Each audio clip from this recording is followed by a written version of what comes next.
Анда эмесе чегераларды тактап алгандан кийин бизге керектүү маалыматты биз file, place же Ctrl+Z жардам менен керектүү файлды тандап, ачып, керектүү жерге орнотуп алат экенбиз. Жана менюну ачканда бул биринчи бетибиз болот. Ошондуктан бул жерден баштап жана толук текст батпаганын төмөнкү белги менен көрүп жатабыз. Кызыл плюс аны кайрадан басып, уландысын кайсы жерден?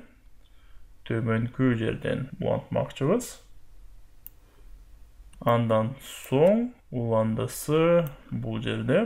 Ооба, бир аз кызык болуп көрүнөт, бирок негизинен менюну ачканда бул туура болуп иштейт го деген үмүттөмүн. Жана эң акыркы бетибиз бул төмөнкү бет болуп жатат.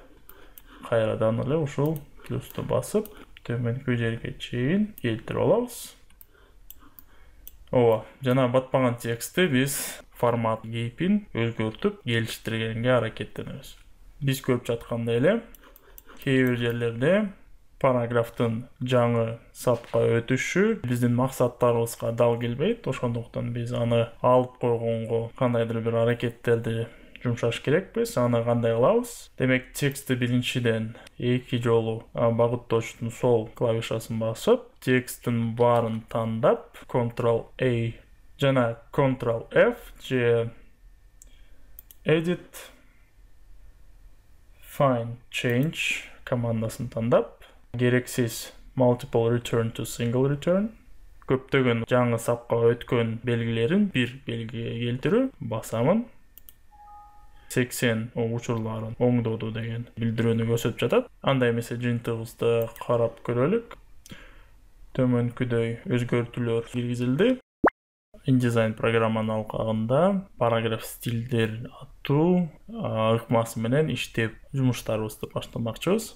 Жана бизге керектүү жардамчы терезечибиз Paragraph Styles аттуу. Ал менюнун Windows атындагы Styles астында Paragraph Styles же F11 жардамчы клавишанын таасири астында пайда болот. Биз көрүп жаткандай стилдердин бири-биринин негизинде жаратылган стилдердин тизмеги жана ушул стилдердин эң акыркысы биз жараткан аралыкты жоготуу стилин жана ошону кыйла өзгөрткөнү кандайдыр бир кошумча формат иштерин жүргүзмөкчүбүз.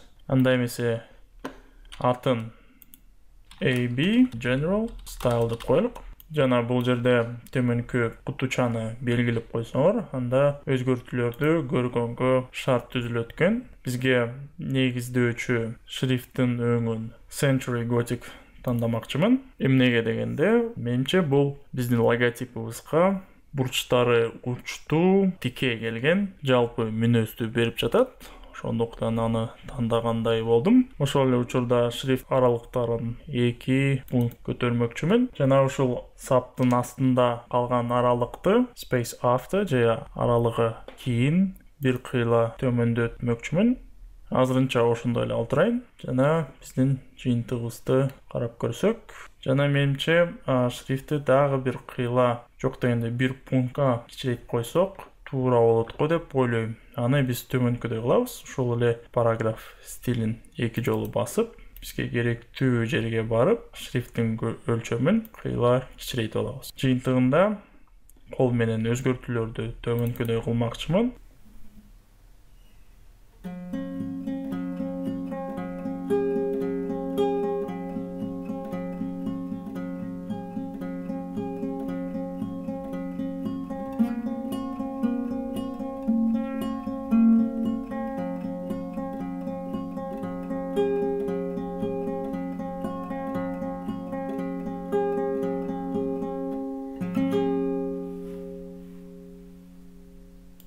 Жыйынтыгында биз төмөнкү менюнун келбетине ээ болдук. Жана биз көрүп жаткандай текстибиздин негизги бөлүгү баткандай болду. Эмки сабакта биз ушул биздин менюбузду структуралоо ишин баштамакчыбыз.